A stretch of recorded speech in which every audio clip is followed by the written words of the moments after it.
ಮಹಾನುಭಾವರು ಬಂದು ಜನನ್ನ ಎಕ್ಕುಟ್ಟಿಸ್ಬಿಟ್ಟಿದ್ದಾರೆ, ಹಾಳು ಮಾಡಿಬಿಟ್ಟಿದ್ದಾರೆ. ಯಾರೇ ಫ್ರೀ ಕೊಡ್ತಾರೆ ಅಂದರೆ ಅದ್ರ ಹಿಂದೆ ಏನಿದೆ ಅಂತ ತಿಳ್ಕೊಂಡು ಓಟ್ ಹಾಕಿ. ಜನಗಳು ಬ್ರೆಡ್ನ ಸಿರಂಜ್ ಹಾಕಿ ಈರ್ತಾ ಇದ್ದಾರೆ ನಿಧಾನಕ್ಕೆ, ಅಂದರೆ ಡ್ರಾಪ್ ಬೈ ಡ್ರಾಪು ಬೀಳ್ತಾ ಇದ್ದಾರೆ. ಅವ್ರ ಮುಂದ್ಗಡೆ ನಾವೇನೂ ಇಲ್ಲ, ಅವ್ರು ಕೂತ್ಕೋಬೇಕು, ಎದ್ದಂದ್ರೆ ಎದ್ದಬೇಕು. 5 ವರ್ಷ ಓಟ್ ಹಾಕಿದ ಮೇಲೆ ಹಾಲು 2 ರೂಪಾಯಿ ಮಾಡ್ತೀವಿ ಲೀಟ್ರಿಗೆ ಅಂತ ಹೇಳ್ಬಿಟ್ಟು 4 ರೂಪಾಯಿ ಮಾಡಿದ್ದಾರೆ.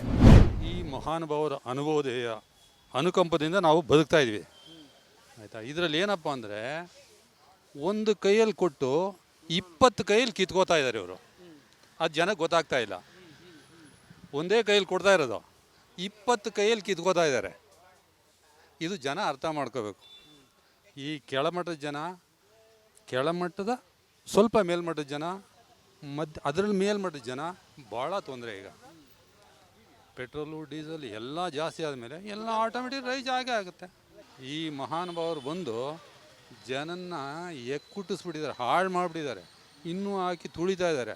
ಇನ್ನೂ ಹೇಳ್ಬೇಕಾದ್ರೆ ಸಿರಂಜ್ ಹಾಕ್ಬಿಟ್ಟು ಬ್ಲಡ್ಡನ್ನು ಹೀರ್ತಾ ಇದ್ದಾರೆ. ಜನಗಳು ಬ್ಲಡ್ನ ಸಿರಂಜ್ ಹಾಕಿ ಹೀರ್ತಾ ಇದ್ದಾರೆ ನಿಧಾನಕ್ಕೆ, ಅಂದರೆ ಡ್ರಾಪ್ ಬೈ ಡ್ರಾಪು ಬೀಳ್ತಾ ಇದೆ. ಇವಾಗ ನಮಗೆ ಕರ್ನಾಟಕ ಸರ್ಕಾರ ಬಂದಾಗ ನಾವು ಎಲ್ಲ ಬೆಲೆ ಕಡಿಮೆ ಮಾಡ್ತೀವಿ, ನಾವು ಸಾಮಾನ್ಯ ಜನರನ್ನ ಮೇಲೆತ್ತೀವಿ ಅಂತ ಎಲ್ಲ ಆಶ್ವಾಸನೆ ಕೊಟ್ಟರು. ಆ ಆಶ್ವಾಸನೆ ನಂಬಿ ಜನ ಎಲ್ಲ ಅವ್ರಿಗೆ ಓಟ್ ಹಾಕಿ ಭಾರೀ ಬಹುಮತದಿಂದ ಗೆಲ್ಲಿಸಿದ್ರು. ಇವಾಗ ಯಾವುದೇ ಒಂದು ಸರ್ಕಾರ ಆದ್ರೂ ಕೇಂದ್ರ ಸರ್ಕಾರದ ಮೇಲೆ ಅವಲಂಬನೆ ಇರಲೇಬೇಕು. ಕೇಂದ್ರ ಸರ್ಕಾರ ನಮ್ಮ ಸರ್ಕಾರದ ಪಾಲೆಷ್ಟೋ ಅಷ್ಟು ಕೊಡ್ತಾರೆ. ಅದನ್ನು ಬಿಟ್ಟು ನೀವೇನಿದೆಯೋ ಕ್ರೋಢೀಕರಣ ಮಾಡ್ಕೋಬೇಕು. ಆ ಕ್ರೋಢೀಕರಣದಲ್ಲಿ ಇವಾಗ ಸಿಕ್ಕಾಪಟ್ಟೆ ನಾವು ಹಿಂದೆ ಉಳಿದಿದ್ದೀವಿ. ಅದಕ್ಕೋಸ್ಕರ ಈ ಪೆಟ್ರೋಲು, ಡೀಸಲ್ಲು, ಹಾಲು, ಪ್ರತಿಯೊಂದು ಸ್ಟ್ಯಾಂಪ್ ಪೇಪರು, ಆಮೇಲೆ ರಿಜಿಸ್ಟ್ರೇಷನ್ನು, ಲಿಕ್ಕರು, ಎಲ್ಲದ್ರ ಮೇಲೂ ಟ್ಯಾಕ್ಸ್ ಹಾಕಿದ್ದಾರೆ.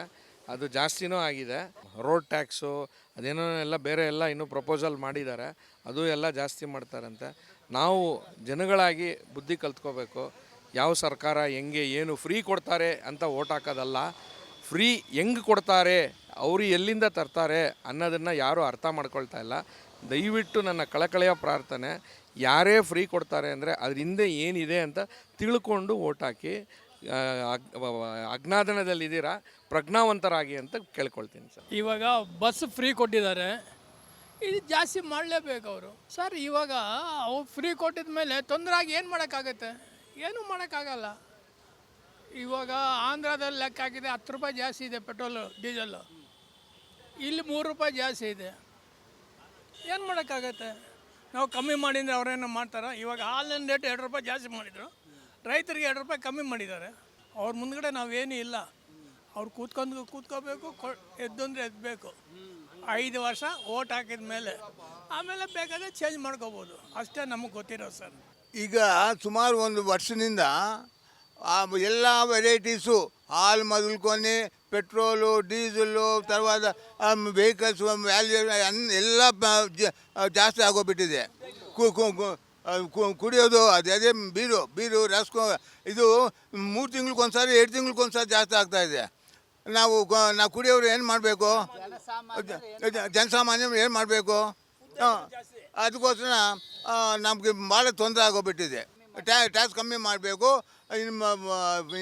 ಜನಸಾಮಾನ್ಯರ ಬಗ್ಗೆ ನೀವು ಗಮನ ಇಡಬೇಕು. ನೀವು ಯಾವುದೋ ನಿಮಗೆ ಗ್ಯಾರಂಟಿ ಕೊಡ್ತೀವಿ, ಅದು ಕೊಡ್ತೀವಿ, ಇದು ಕೊಡ್ತೀವಿ ಅಂದ್ಬಿಟ್ಟು ಹೇಳಿಬಿಟ್ಟು ನೀವು ಜಾಸ್ತಿ ಹೇಳಿದ್ರೆ ಏನು ಪ್ರಯೋಜನ ಸರ್? ಅದರಿಂದ ತುಂಬ ತೊಂದರೆ ಆಗಿದೆ. ಪಬ್ಲಿಕ್ಗಂತೂ ತುಂಬ ತೊಂದರೆ. ಎಲೆಕ್ಟ್ರಿಸಿಟಿಯಿಂದ ಹಿಡಿದು, ವಾಟ್ರಿಂದ ಹಿಡಿದು, ಪೆಟ್ರೋಲು, ಡೀಸೆಲಿಂದ ಹಿಡಿದು, ಹಾಲು 2 ರೂಪಾಯಿ ಮಾಡ್ತೀವಿ ಲೀಟ್ರಿಗೆ ಅಂತ ಹೇಳ್ಬಿಟ್ಟು 4 ರೂಪಾಯಿ ಮಾಡಿದ್ದಾರೆ. ಇವ್ರಿಗೇನು ಮಾತು ಮೇಲೆ ಬೆಲೆ ಇಲ್ಲ, ಏನಿಲ್ಲ, ಮಾತಾಡೋರು ಯಾರೂ ಇಲ್ಲ. ಇವಾಗ ಅದೇನೋ ಗ್ಯಾರಂಟಿ ಕೊಡ್ತೀವಿ ಇದು ಅಂತ ಫ್ರೀ ಅಂದರು. ಯಾರಿಗೆ ಬರ್ತಾ ಇದೆ? ಎಲ್ಲರೂ ಬೈತಾ ಇದ್ದಾರೆ, ವಾಟ್ಸಪ್ನಲ್ಲಿ ಬೈತಾ ಇದ್ದಾರೆ, ಬಾಯಿಗೆ ಬಂದಂಗೆ ಬೈತಾ ಇದ್ದಾರೆ. ಇವ್ರಿಗೆ ನಾಚಿಕೆ ಇಲ್ಲ, ಏನಿಲ್ಲ. ಏನು ಮಾಡೋದು? ಕಮ್ಮಿ ಮಾಡಿ. ರಾಜಭಾರ ಮಾಡ್ತಾನೆ ಇರ್ತಾರೆ. ಅವ್ರಿಗೆ ಪೆಟ್ಟಿ ತುಂಬಬೇಕಲ್ಲ ಸರ್, ಅದಕ್ಕೆ ಅವ್ರು ರಾಜಭಾರ ಮಾಡಲೇಬೇಕು. ಹಗರಣಗಳು ಅಯ್ಯೋ ಅದರಲ್ಲಿ ಬಿಡಿ, ದಿನ ಒಂದೊಂದು ಹಗರಣ ಇದ್ದೇ ಇದೆ. ಎಲ್ಲ 3-4 ದಿವಸ ಪೇಪರಲ್ಲಿ ಓಡಾಡುತ್ತೆ ಹಗರಣ, ಆಮೇಲೆ ಮುಚ್ಕೊಂಡು ಹೋಗ್ಬಿಡುತ್ತೆ, ಎಲ್ಲೋಗುತ್ತೆ ಗೊತ್ತಾಗಲ್ಲ. ನಾನು ಕರೆಂಟ್ ಬಿಲ್ಲುಗಳನ್ನೆಲ್ಲ ಕಡಿಮೆ ಮಾಡ್ತೀನಿ ಅಂತೇಳಿ ನಮಗೆ ಮಿನಿಮಮ್ ಚಾರ್ಜ್ಗಳನ್ನ ಜಾಸ್ತಿ ಮಾಡಿ ನಮಗೆ ತುಂಬ ಇಂಡಸ್ಟ್ರೀಸ್ಗೆ ತುಂಬ ತೊಂದರೆ ಕೊಡ್ತಾ ಇದ್ದಾರೆ.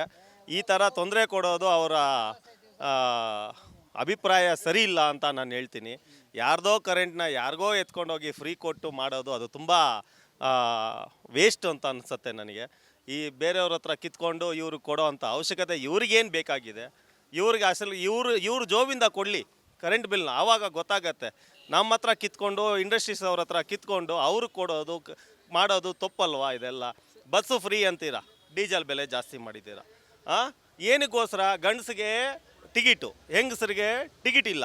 ಇವಾಗ ಹೆಂಗಸು ಒಂದೇ ಹೋಗುತ್ತಾ? ಗಂಡಸು ಕರ್ಕೊಂಡು ಹೋಗುತ್ತೆ. ಗಂಡಸಿಗೆ ರೇಟ್ ಜಾಸ್ತಿ, ಬಸ್ ರೇಟ್ ಜಾಸ್ತಿ, ಟಿಕೆಟು ಎಲ್ಲ ಕೊಟ್ಟು ಕರ್ಕೊಂಡು ಹೋಗ್ಬೇಕು. ಇವಾಗ ಏನಾಗುತ್ತೆ? ಹೆಂಗಸಿಗೆ ಫ್ರೀ ಅಂತೇಳಿ ಗಂಡಸನ ಹತ್ರ ಕಿತ್ಕೊಂಡು ಹೆಂಡ್ತಿಗೆ ಕೊಡೋದು. ಇದು ಯಾವ ಲೆಕ್ಕಾಚಾರದಲ್ಲಿ ಇವರು ರಾಜ್ಯಭಾರ ಮಾಡ್ತಾ ಇದ್ದಾರೆ?